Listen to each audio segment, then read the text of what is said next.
নেইমারকে ছাড়া ম্যাচ খেলে জয় পাচ্ছে সান্তোস। একের পর এক ইনজুরিতে পড়ায় তার ভক্তরাও যেন নাখোশ। ওকে ছাড়াই যে ব্রাজিলের স্কোয়াড গঠন হয়ে যাচ্ছে, আসলে কি দ্য গ্রেটেস্ট শো অন আর্থের নেক্সট এপিসোডে নেইমারের খেলা হচ্ছে না? কার্লো আনচেলত্তি নেইমারকে পছন্দ করেন না, গুঞ্জন হয়ে ভেসে বেড়ানো সেই কথাই যদি সত্য হয়, তাহলে ইতালিয়ান মাস্টারমাইন্ড সুযোগ খুঁজবেন ওকে বিশ্বকাপ দল থেকে বাদ দেওয়ার। ফিটনেস ইস্যু টেনে বাদ দেওয়ার কাজে সফলও হতে পারেন কার্লো আনচেলত্তি, কারণ নিজের শরীরের সাথেই পেরে উঠছেন না নেইমার। অন্যদিকে ব্রাজিলের ফর্মটাও চমৎকার।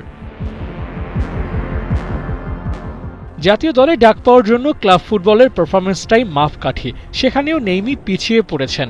গেল এক মাসে 5 ম্যাচ খেলেছে সান্তোস, কেবল একটাই খেলার সুযোগ হয়েছিল এই তারকার। ইনজুরির কারণে টানা 4 ম্যাচ মিস করেছেন। বিশ্বকাপের 8 মাস আগে ক্লাব ফুটবলের ম্যাচ মিস করা মানে জাতীয় দলের সুযোগ পাওয়ার দৌড়েও পিছিয়ে পড়া। ব্রাজিলের সর্বকালের সেরা গোল স্কোরার কি বিশ্বকাপ ম্যারাথনে এলিমিনেটেড হয়ে গেলেন?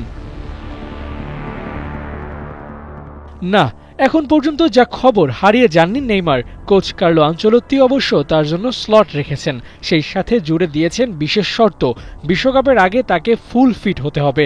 ফিটনেস টেস্টে পাশ করলেই হবে না, পেতে হবে লেটার মার্কস। সিজনের অর্ধেক সময় যে ফুটবলার ইনজুরিতে থাকেন তাকে ফুল ফিট হয়ে টুর্নামেন্টে খেলার শর্ত দেয়া আর দলে না নেয়ার মানে একই, কারণ গেল কয়েক বছরে ফুল ফিট নেইমারকে কখনোই পাওয়া যায়নি।